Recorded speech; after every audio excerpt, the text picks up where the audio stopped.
Le Nissan Kick-Play 2025 a beaucoup de plus. Apple CarPlay intégré pour jouer vos tunes préférées, des fonctions avancées de sécurité, un rendement énergétique remarquable, puis même la petite odeur de char neuf qu'on aime tant. Tout ça en plus pour moins. Le Nissan Kick Play 2025 est le véhicule neuf le plus abordable au Québec. Achetez-le à partir de seulement 22 774 $, incluant un rabais à l'achat comptant de 2 600 $. Profitez de cette offre avantageuse chez votre concessionnaire dès maintenant. Jusqu'au 2 mars, des conditions s'appliquent. Détails chez Nissan.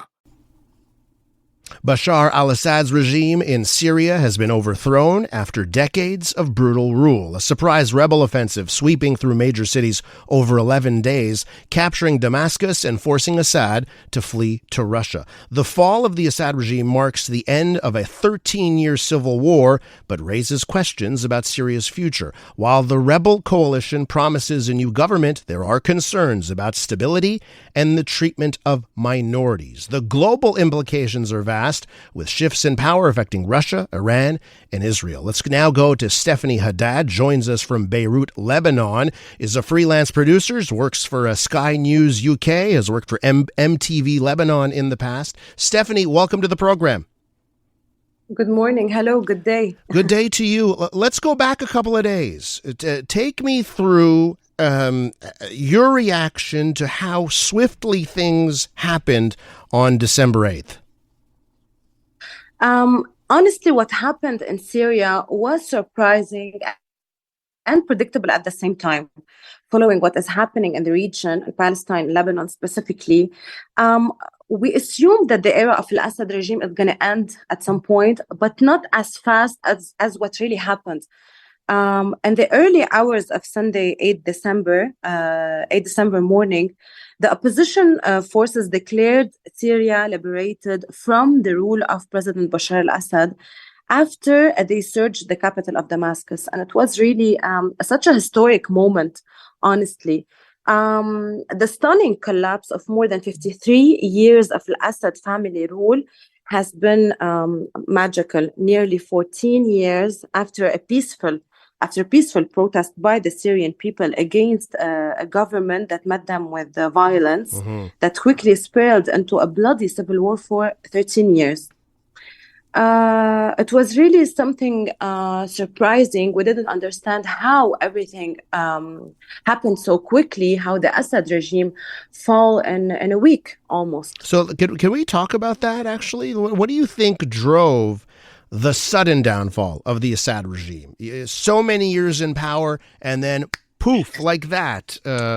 What do you think drove that sudden downfall?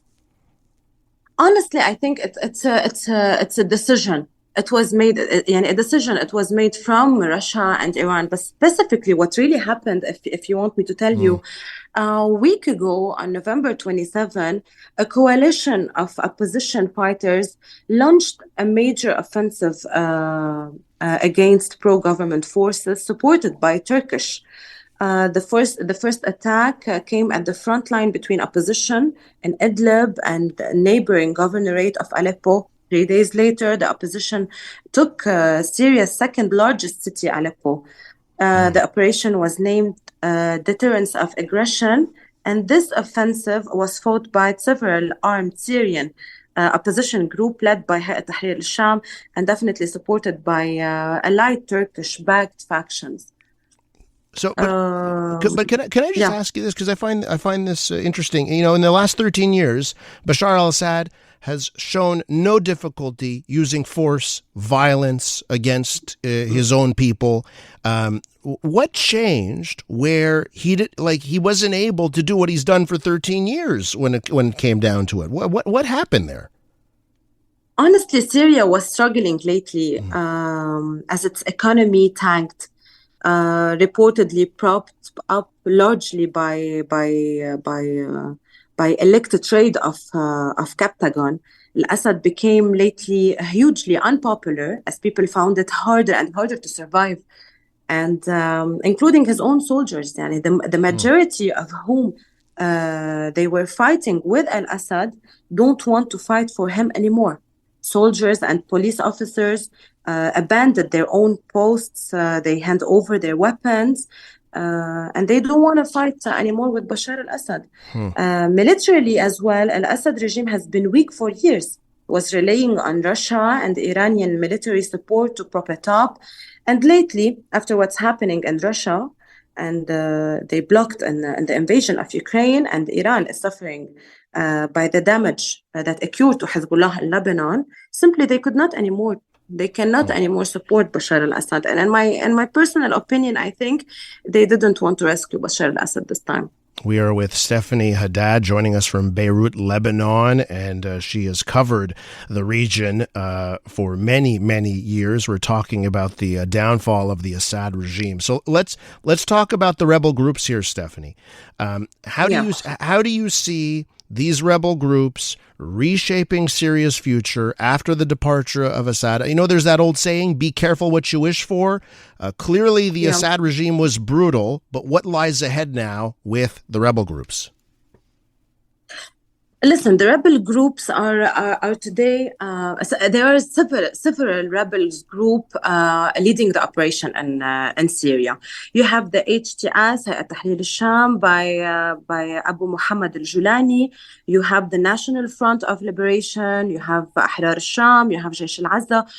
I know it's weird, and the Syrian people are not ready to see the rebels group governing their own country. But for now, they don't have other options.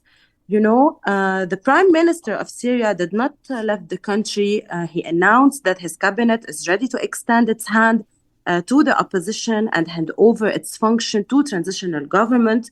Hayat Tahrir al-Sham said in a statement on social media yesterday that the public institution will remain under the supervision of the prime minister until they are officially handed over.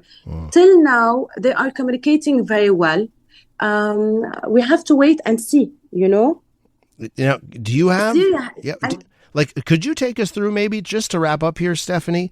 What do you think the best case scenario is now for Syria, and the worst case? If you had to go down two paths, best case and worst case, where do you think we go from here? Well, honestly, I think there is a lot of potential for Syria right now. There is a lot of potential for Syria right now if there is a good communication, if there is an approval from Russia and Iran and the US and Israel and Turkey to land Syria on a safe ground. But also there is a number of possible pitfalls if the various parties of the rebels do not cooperate. We have to wait and see what's going to be the next step for Syria, how it's gonna be translated, what will happen. The rebels will sit down, civilized. They will do and participate in a good government, or they will be in another civil war in Syria. Stephanie, listen, we have to leave it there. I want to thank you so much for coming on this morning and breaking it down. Be well. Thank you. Thank you. Bye-bye. Stephanie Haddad, freelance producer for Sky News UK, has worked for MTV Lebanon and is based in Beirut.